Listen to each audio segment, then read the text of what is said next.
CCI, Crash Course Instrumentation presents Episode Num 34, Thermocouples and the Seebeck Effect, Plain English Basics.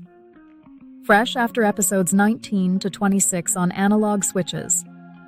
We move from on-off limits to how much measurement with one of industry's toughest, simplest temperature sensors, the thermocouple.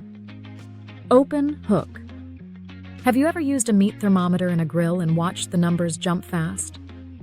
Thermocouples give that kind of quick, rugged reading in furnaces, exhaust stacks, and turbines. What a thermocouple is in one sentence. A thermocouple is two different metals joined at one end.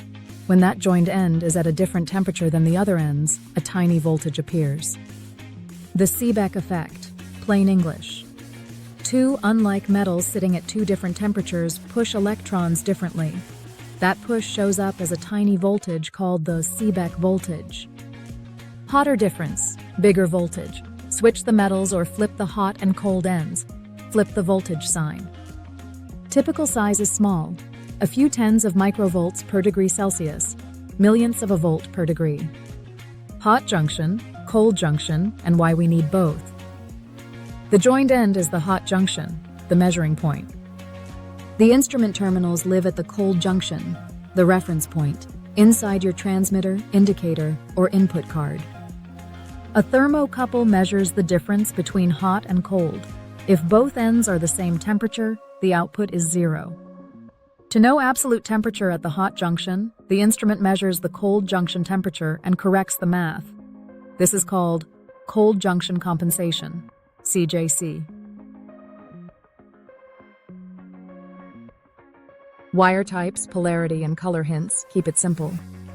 Use the correct extension wire or compensating cable made from the same alloys or approved match as your thermocouple type. Do not mix random copper in between. Observe polarity. The negative leg is often magnetic in type K and usually red in them all. The positive leg is the element listed first in the type, for example, chromyl in type K. Color codes vary by region. Always check the plant standard or the instrument card diagram and label your terminals clearly. Common thermocouple types, fast overview. Type K, chromyl alumyl, broad range, rugged, common in furnaces and exhaust. Type J, iron constantan, good for lower ranges, watch oxidation on iron in high heat. Type T, copper constantan, accurate at low temperatures and freezers, very stable. Type E, chromyl constantan, higher sensitivity per degree for small signals. Types N, R, S, B, higher temperature work, R, S, B use platinum alloys for very hot service. Signal size and conditioning. Outputs are tiny, think microvolts per degree. Long runs and electrical noise can vary the signal. Good practice. Short, low noise runs, clean terminal blocks, twisted pair routing away from motors, and using the instrument's built-in CJC. In plants, we often convert a thermocouple into a robust 4 to 20 milliamp signal using a temperature transmitter for long cable runs and control systems. Accuracy, pros, and cons. Pros: wide temperature ranges, very fast response, low cost, simple tip designs, survives vibration.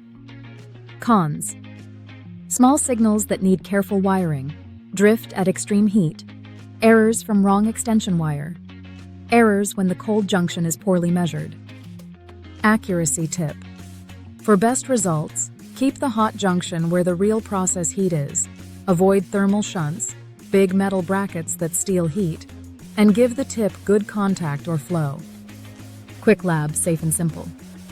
Put the hot junction in ice water and note the reading.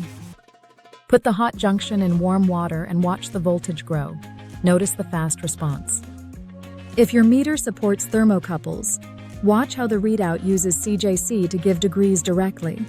If not, read millivolts and compare to a standard table. Troubleshooting thermocouples, real world. Reversed polarity.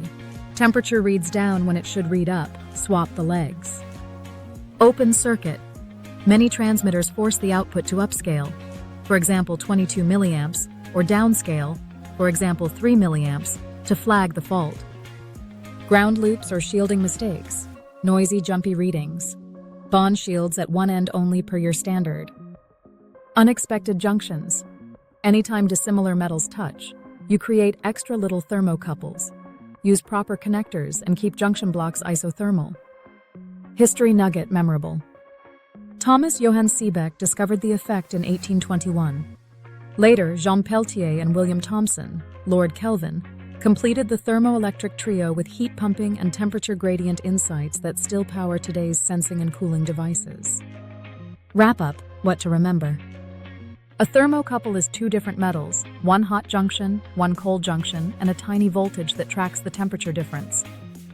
Cold junction compensation makes that difference turn into the actual temperature number you care about. Right wire, right polarity, clean routing, and transmitters make thermocouples dependable in tough places. Credits and CTA. Huge thanks to Tony Coupault and the open source community for the instructional models that power Crash Course Instrumentation.